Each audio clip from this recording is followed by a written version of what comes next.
Hello, my name's Artemis, and it seems to me that there are a lot of films that are dangerously furry, almost to the point where they feel like deliberately calculated attacks on our whole identity and degeneracy. And while we could argue for days over which film is the most furry, actually we couldn't, it's Zootopia, that's basically it. But no, we're not going to argue which is the most furry, because that's already been done, and I was actually going to do a top 10 furry videos of all times, but it's been done, and we could already guess exactly what films are going to crop up on that list now, can't we? So I thought, no, I would rather go through 5 films that I think highlight aspects of the furry fandom better than we really think they do, and explain my reasoning behind them. So bear with me, because a lot of these might not make sense to begin with, but I think I'm on to something. Let's get into it. Number 1, Zootopia, the world and a sense of belonging. Alright, we're just going to get this one out of the way early because I think the fandom has spoken enough about this piece, okay? But yes, Zootopia occupies a spot on this list because of the sense of world building that it brings and the sense of wanting to belong that the film encapsulates. Judy Hopps, when she's entering into this massive city that she has idealized for the longest time, has the exact same expression that most of us have when we're walking through our first furry convention. The community and city in which she is entering is built around various animals all living their lives and various things that are accommodating to them. You've got the little town for all the hamsters, you've got different zones for everybody. Everybody can enjoy their own version of life exactly how they want to because they are catered to here.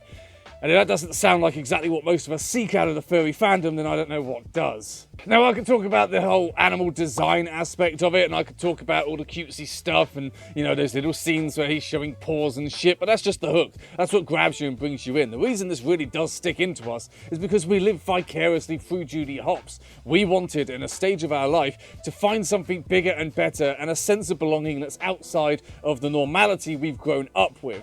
So she goes on her journey, it reminds us of the journey that we walked on. And of course she eventually finds that it's not all happy sunshine and smiles and it's actually pretty corrupt, as I'm sure a lot of us in this fandom have also discovered.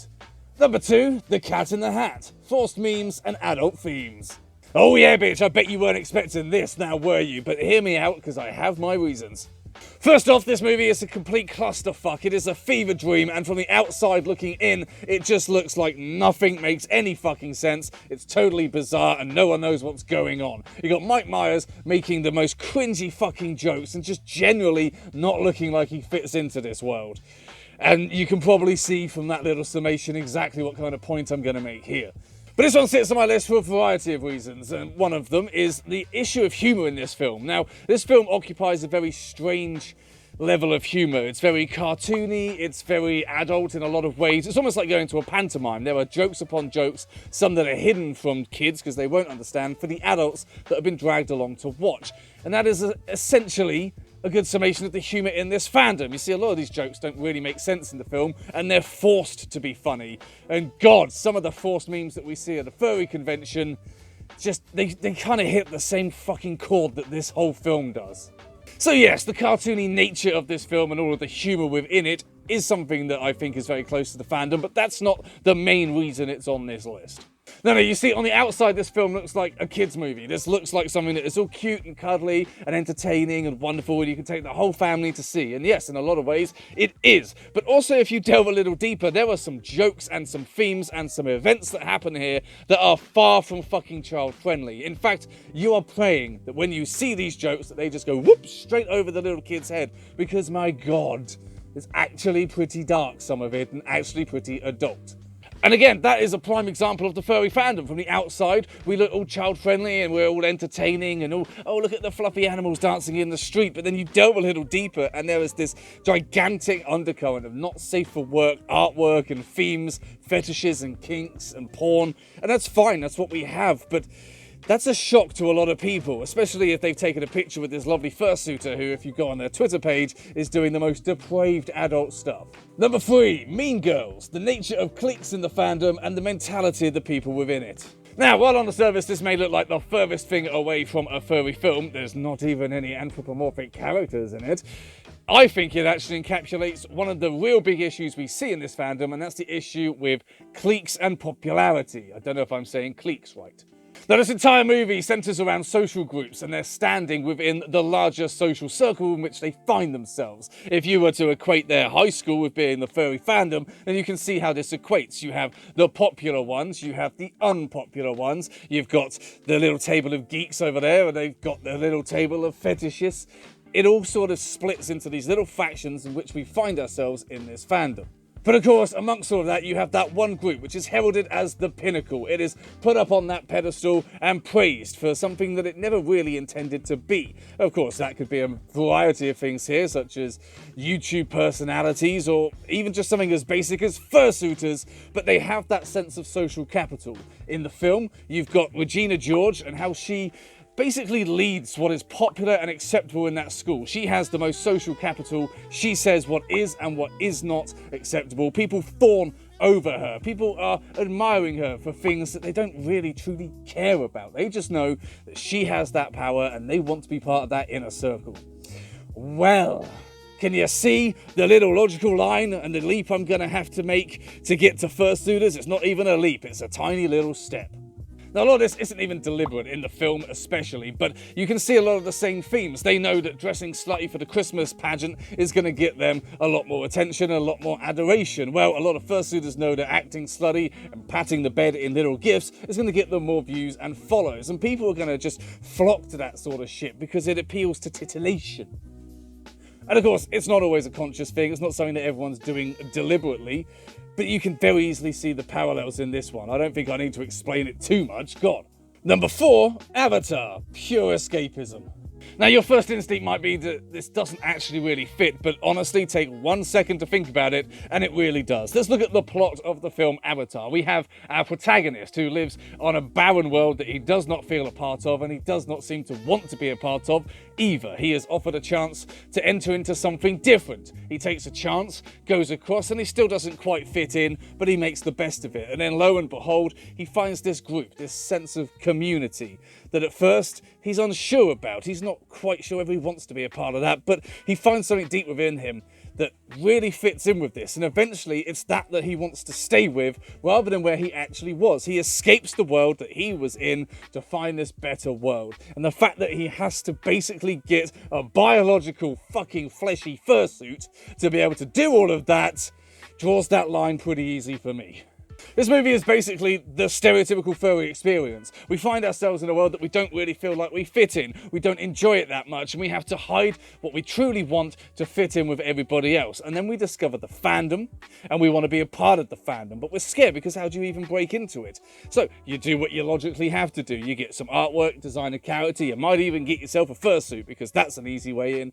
And through that, you find this sense of community. You find this thing that you hold dear and that actually keeps you in this fandom and that you truly want out of life. Basically, we're just low-rent Avatar that didn't take 15 years to make and a shitload of money to CG. But it even goes a step further. The protagonist is constantly berated for joining in with the native people of this planet. It's constantly told, like, oh, I hope you're not breaking away. Remember whose side you're really on. And it's the same with us.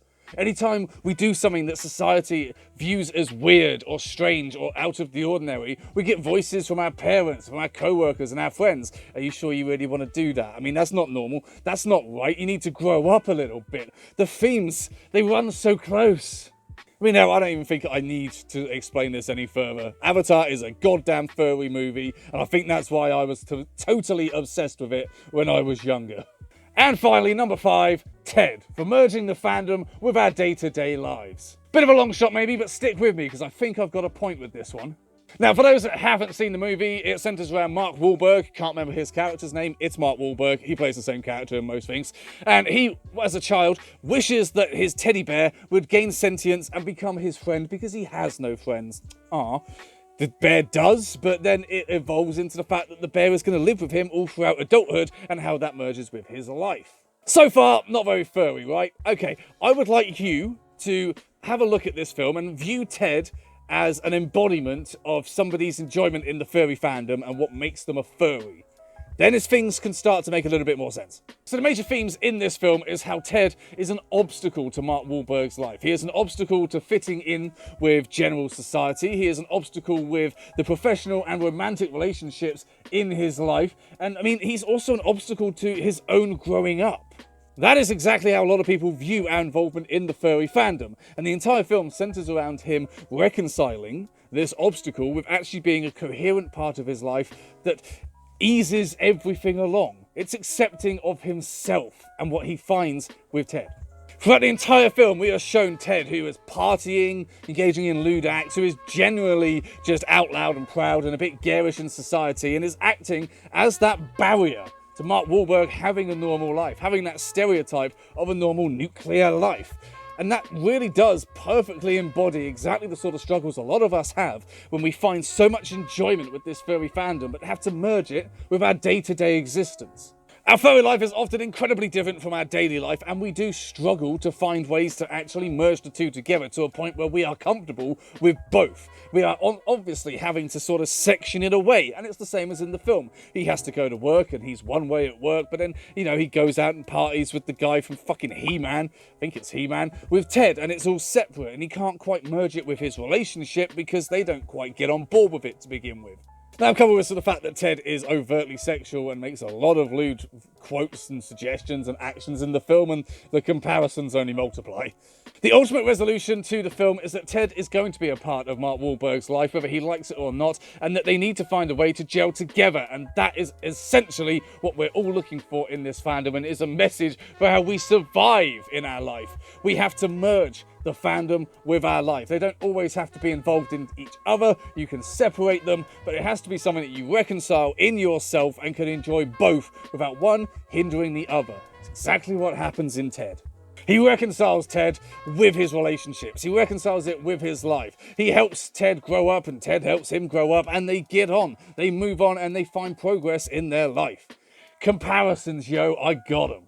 Now, I'm not going to go into the other plot of the whole fact that Ted gets kidnapped and by a really creepy fucking character, because I'm going to have to do some real mental gymnastics to make that one fit, but I hope you see my point.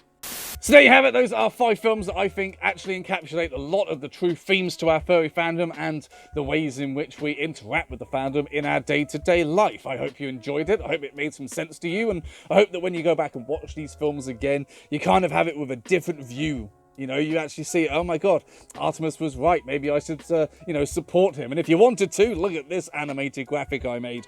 Go ahead and support. I would be more than happy for it. But yes, thank you very much for watching. I do hope you enjoyed it. This was a fun one to make. I was just going to make a generic video about top 10 furry films, but that's been done. So here we are.